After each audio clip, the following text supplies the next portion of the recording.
Hello, Kira here at Unfurl, and today's video is understanding how guilt,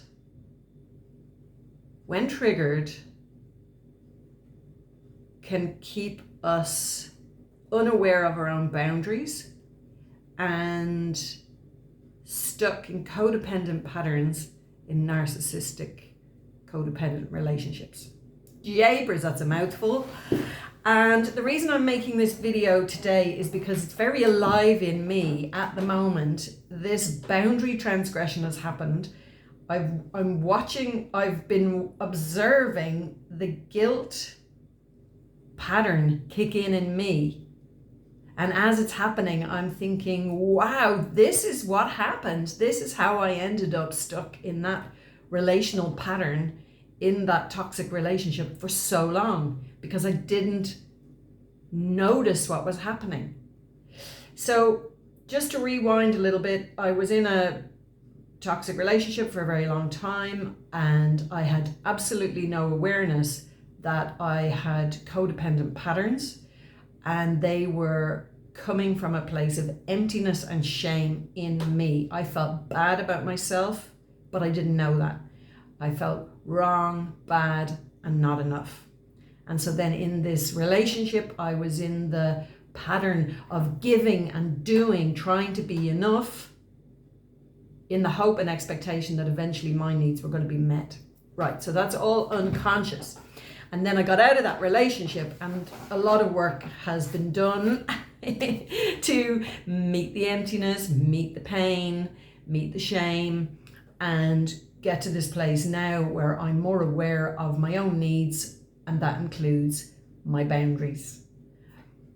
And I've been noticing over the last few months the no feeling that happens in my body when somebody is doing something or asking me to do something that feels wrong. It's like a, you know that game Operation, where you have to try and take bones and pieces of either body parts out of this little game, and if you hit the sides, it buzzes and the man's nose glows red. Well, that's kind of what happened inside. I noticed this feeling and realized, oh wow, that's my boundaries, that's my no, that's the limit, and this feels wrong. I have to say no or push back. So that's been going on, and I've been delighted with myself, and then found myself in interacting with a person who I realized very quickly didn't understand boundaries. Asking nicely or even really blatantly and firmly, even crossly or angrily, didn't seem to make a difference. The boundaries were crossed. And so eventually I reached a point of saying, okay, I'm not entertaining this anymore. No, this is a no. I don't want any more contact, and gave very clear reasons why. And more communication came in, different forms, and I managed to hold my boundary and not respond. And then a message came in this morning that was very emotive, and in the message was the word, "You owe me this.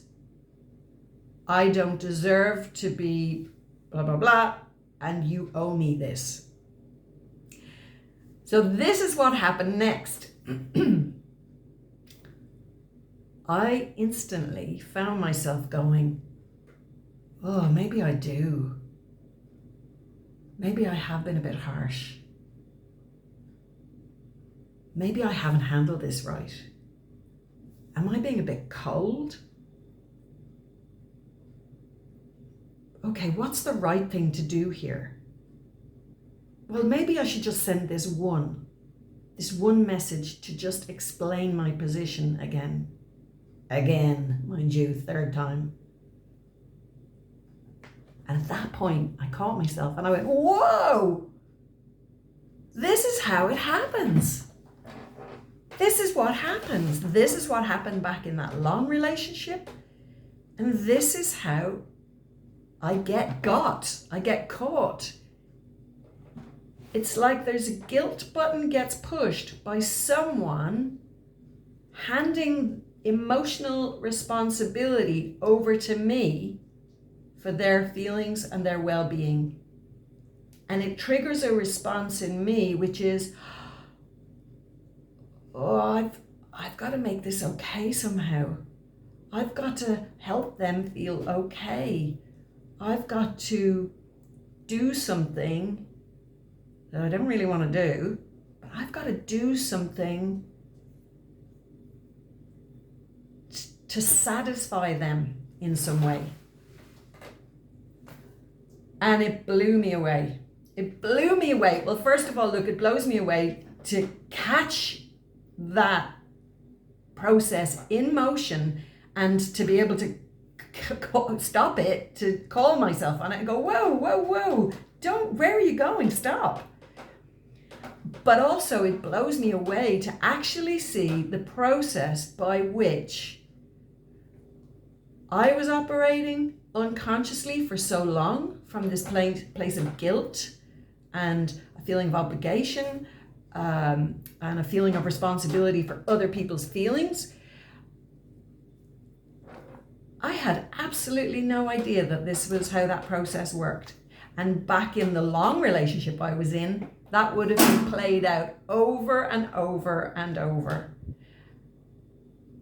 Until finally I got off the merry-go-round and had to start that deep work of meeting the shame, meeting that feeling of not enough in myself, and holding that part in the warmth of compassion and care from myself towards myself.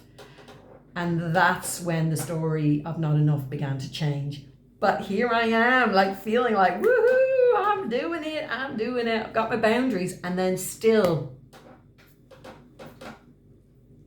they're sliding. And only with this awareness of woo, was I able to call a halt to it and recognize, wow, no, that's a trap. I've stated my case. I've set my boundary. And there is nothing more that I need to do. Other people are responsible for their own emotional well-being. And if anybody is handing it to you and saying, take it and fix it for me, then you may find yourself caught in the sticky web of codependently trying to help and fix and do enough so that the person will feel okay. But they're never really going to feel okay because they don't know how to mind themselves. When that Band-Aid solution fades away, then another issue will come up that you will be responsible for fixing. No. It's a merry-go-round to absolutely nowhere. And I really, really hope you manage to get out of that trap and do the work of minding yourself. All right, on this lovely sunny day here, I wish you a fantastic weekend and day, and I will catch up with you soon. If you're enjoying the videos, like and subscribe. Bye for now.